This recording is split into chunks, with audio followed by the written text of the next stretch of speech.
But hummus, in simple terms, is made from cooked, mashed chickpeas blend with tahini, which is a finely ground paste of husked and roasted sesame seeds. Also, the other ingredients are lemon juice and garlic. The standard garnish in the Middle East includes olive oil, a few whole chickpeas, parsley, and paprika. In the Middle East, it is used as a dip or as a spread and is a savory dish and served with pita bread. In the West, it is now produced industrially and is often served as a snack or appetizer with crackers or breadsticks. Yeah, that's what I thought. It's more of a snack and a starter, really. The word hummus comes from Arabic. It has a different variations such as himas or himis. This may have derived from the Aramaic language hemsin or heysei, corresponding to the Syriac word for chickpeas. The word entered the English language around the mid 20th century from the Arabic hummus or via its borrowing from the name of the dish in the Turkish hummus. I knew it was an Arabic dish. Even the name sounds Arabic, but I did not know it actually means chickpeas. I guess hummus has more of a ring to it though. Lol. Yes, spelling of the word in English can be inconsistent throughout the most major dictionaries from American and British publishers, giving hummus as the primary spelling. That's Hummus. Some American dictionary gives spelling as Hommos, while the British dictionary gives the spelling as Houmous, and the major British supermarket use Houmous. Wow, so many different ways of spelling it. Yes, that's correct. Well, here comes the science bit, the nutrition. As we've discussed, hummus consists of. Chickpeas, yeah, we know. Carry on. That's correct. It also contains fiber, protein, vitamin B6, manganese, and other nutrients. I knew it was nutritionally dense, because in Pakistan they call it horse food.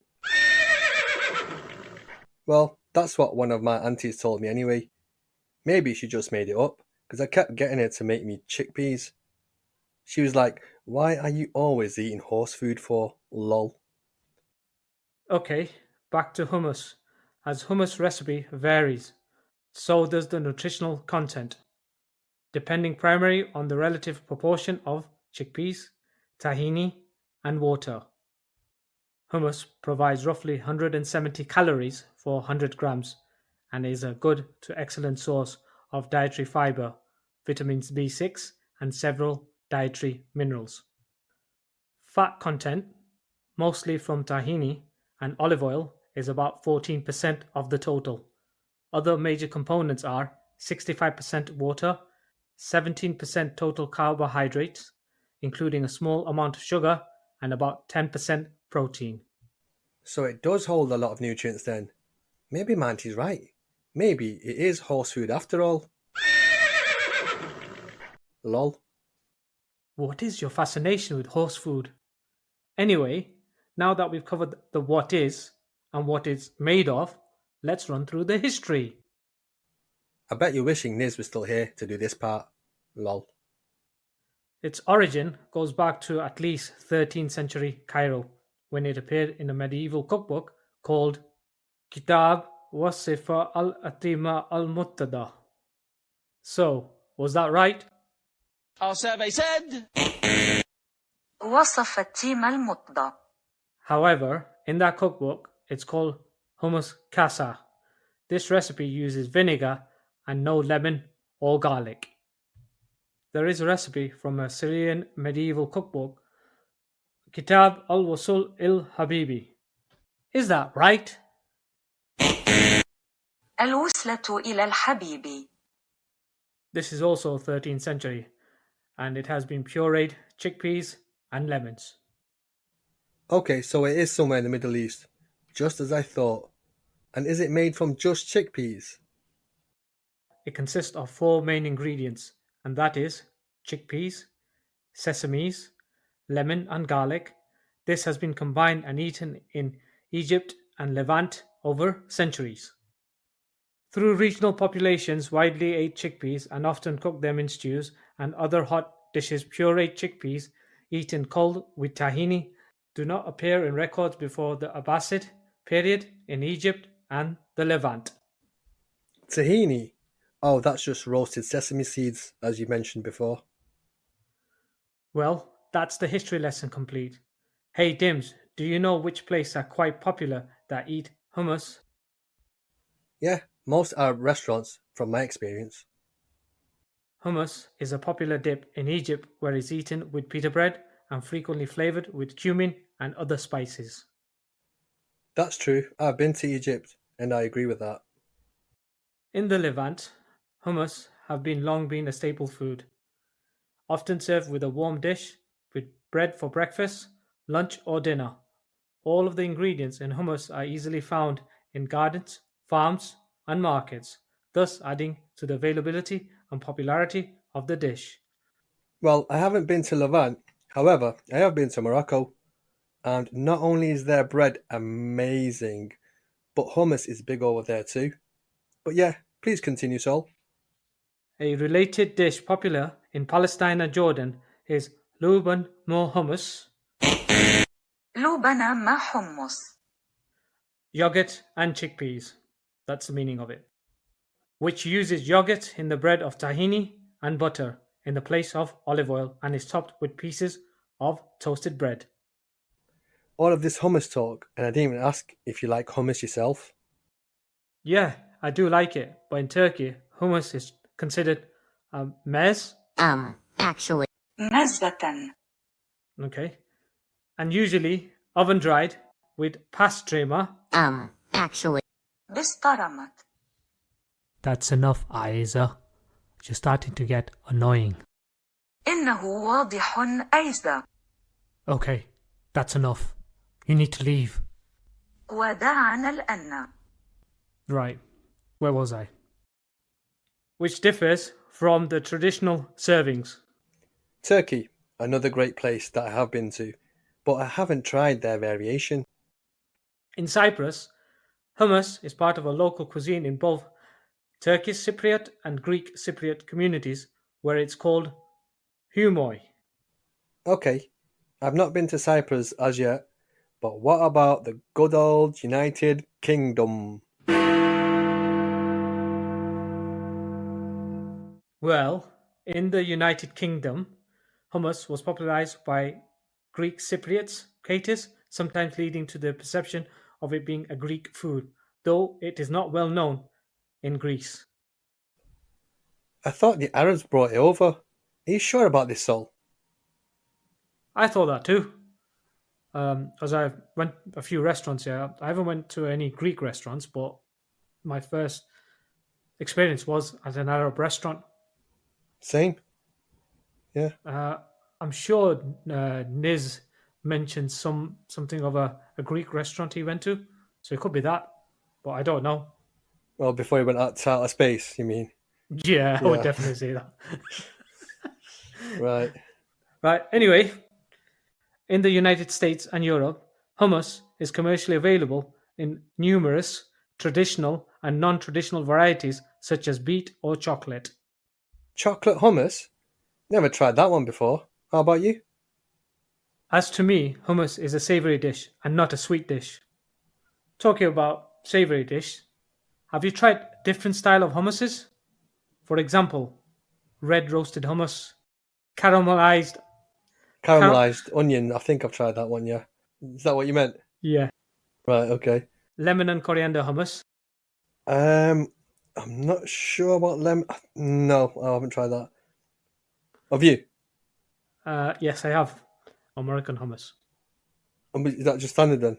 Box standard Moroccan. That obviously. and The white, without flavorings or no, all they've got like more no hint- chickpeas on top. more chickpeas on The top. actual, the full lot, the proper chickpeas on top. So no, it's not like a paste. It's like full chickpeas on top. Yeah, the original style. Yeah, I would Yeah, say so. yeah. Yeah, I think I prefer that one anyway. Well, I wasn't aware that there were so many variations. I mean, I don't mind hummus, but to be honest, I rarely eat it. Right, looks like we've covered most of the aspect of this side dish. As this is an easy dish to create at home, what do you say we do another comparison test? Hey Dims. Cool, let's do this. So right, Sol, what we doing? Well, we're going to do a comparison test similar to the mango lassi one. What was that? Were you expecting anyone, Dims? No, I wasn't actually. Well, let me go and check if it is. Okay.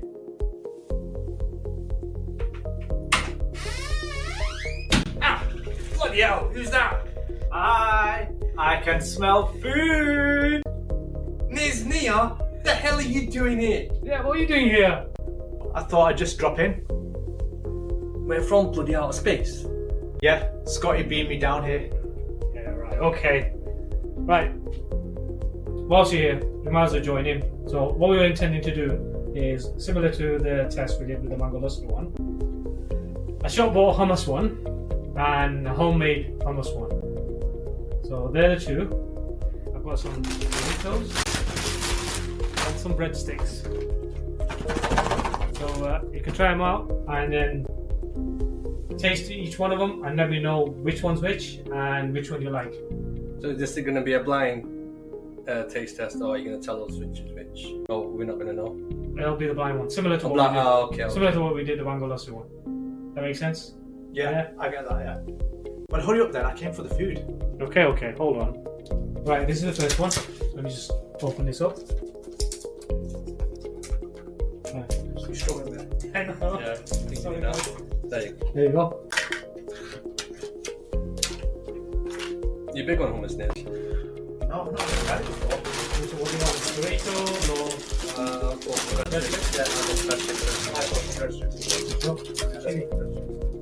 We'll save the chili for later. Oh yeah, what is it? Spice. Yeah, spicy. Spiciness. Right, take one breadstick, please. Thank you. Yes. Right. Enjoy. Okay. Dip away.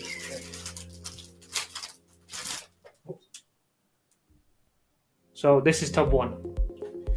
Right then, let's Yeah. tuck in. Let's Tuck in. have a good size there. Yeah, let's talk in.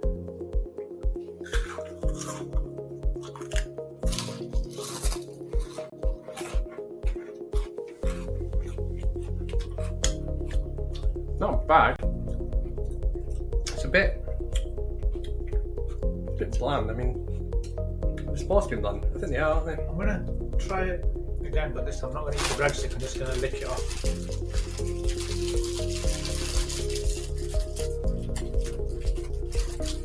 Yeah, that is a bit bland. Well, isn't hummus supposed to be bland? At the end of it, it seems to have a kind of like a tingy kick. I know It's what not you hot. mean. I don't know what you mean. It's a little I think that'll be Like a lemon. lime, yeah, lemon. lemon. Yeah, it's a little, but it's very subtle. Very subtle, yes. If you were concentrating on this, you probably wouldn't notice it. Yeah, true. Oh, but Very the subtle. breadstick is really crunchy. Mate, we're testing the hummus here, not the breadstick. What's wrong with you? Oh, sorry. Let me get back to the hummus. Make sure you dips it in. There you go. Get a good. There you go. You Good did, size. You did say you were hungry, so we thought. Yeah.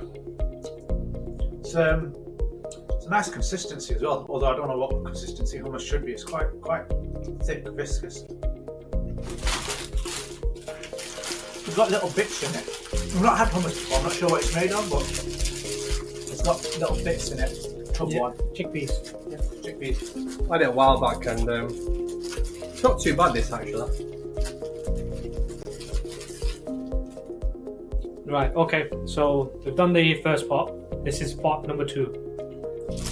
Oh, this one looks a lot more colourful. Yeah, it's more like a bright yellow. The other one was a beigey brown. What's beige. that sprinkle thing on it? Some black sprinkled. What is it? It's going to be some kind of a spice. Pepper. Yeah, it's pepper. Right, let's chuck in. I want to try some of this spice.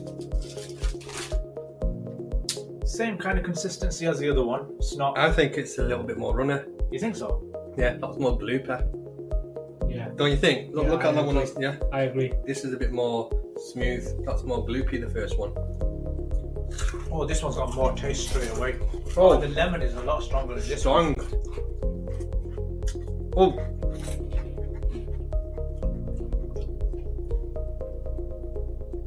Yeah, I'd definitely say I like this one a lot better. I think it's got a lot more flavour to it. The other one was bland straight away, and then as you swallowed, there was that little lemon kick. This one, you feel the lemon straight away, and whatever this spice is on the top, you can taste that straight away. Really like it. definitely a more potent flavour, this one. A lot stronger. It doesn't seem to have those bits that aren't as prominent in this one.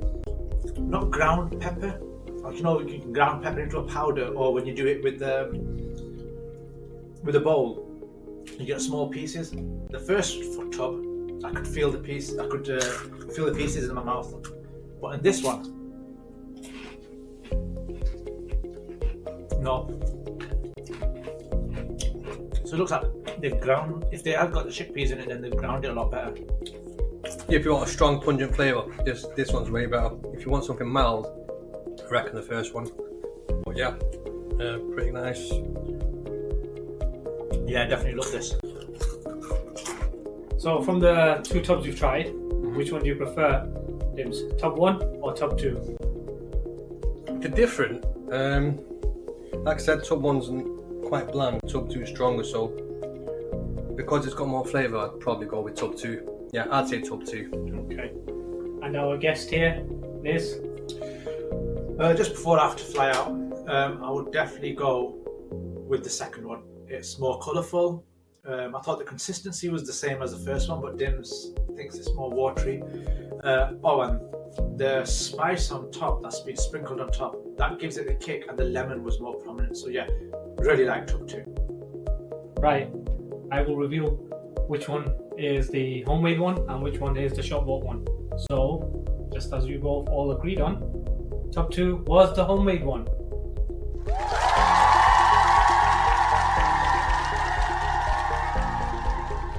Excellent. Yeah, also, yeah, it's good. Okay, and that leaves tub 1, pot 1 or the shop bought one. So we all basically picked the homemade one, didn't Yeah, we? correct. Interesting. Made for home taste. Correct. Right, talking of home, I'm off. See you guys later. What the? Oh, so he just He came. just came and just like, wow, this guy, man. Okay. Anyway, talking about a homemade one, which one we all preferred. Which was that? Wait, Where's the tub gone? Must have taken it. Has with he? him. No. Yeah, I'm sure, definitely. this is a thief on something. Yeah, well, let's see if it's still out there. Yeah, go on. So, come here one sec. Whoa. Can you see it? It's a Am I- blue light there. Am I seeing things? No, Oh man, oh my god. No way. I think my guy's really an alien. No way. I couldn't. How did he know we were doing taste tests today? Did you tell him? I never No, told I him. didn't say anything. He just jumped in. Well, anyway, let's just get this out of it. Now that we don't have the homemade one. We're gonna need one. Yeah, so. Yeah, how about that recipe? Yeah, So, well, here's the recipe then. Okay, the following items will be needed: 1 can of chickpeas, or 1/2 a cup of cooked chickpeas, 1/4 cup of fresh lemon juice, or 1 large lemon, 1/4 cup well stirred tahini, 1 small garlic clove, preferably minced, 2 tablespoons extra virgin olive oil, 1/2 teaspoon ground cumin, add salt to taste, and 2 to 3 tablespoons of water. Now for the method. Step 1. In the bowl of a food processor, combine the tahini and the lemon juice and process for 1 minute. Scrapes the side and bottom of the bowl, then process for 30 seconds more. This extra time helps whip or cream the tahini and make the hummus smooth and creamy. Step 2. Add the olive oil, minced garlic, cumin, and a 1/2 teaspoon of salt to the whipped tahini and lemon juice. Process for 30 seconds. Scrape the side and bottom of the bowl, then process another 30 seconds or until well blended. Open, drain and rinse the chickpeas. Add half of the chickpeas to the food processor and process for 1 minute. Scrape side and bottom of the bowl, then add remaining chickpeas and process until thick and quite smooth for about a couple of minutes. Step 3. Most likely the hummus will be too thick or still have tiny bits of chickpeas. To fix this, with the food processor turned on, slowly add 2 to 3 tablespoons of water until you reach the perfect consistency. And finally, step 4. Taste for salt and adjust as needed. Serve hummus with a drizzle of olive oil and a dash of paprika. Store homemade hummus in an airtight container and refrigerate up to 1 week. Prep time should take no more than 10 minutes and should give you a serving of 6 servings. Well, that was interesting. Hope that recipe has encouraged you to create one at home. Right, Sol, now that you've teased us with this side dish recipe, starting to feel a bit peckish. What do you say we go and grab the main course now? Yeah, I'm always hungry, but let's just wrap this up first before we head out. Anyway, hope you found this episode interesting. Why not get in touch through our social media, and please visit our website, which is nosuchnonsense.com. Why not join us at the table next time? Goodbye! See you next week, guys. Bye-bye.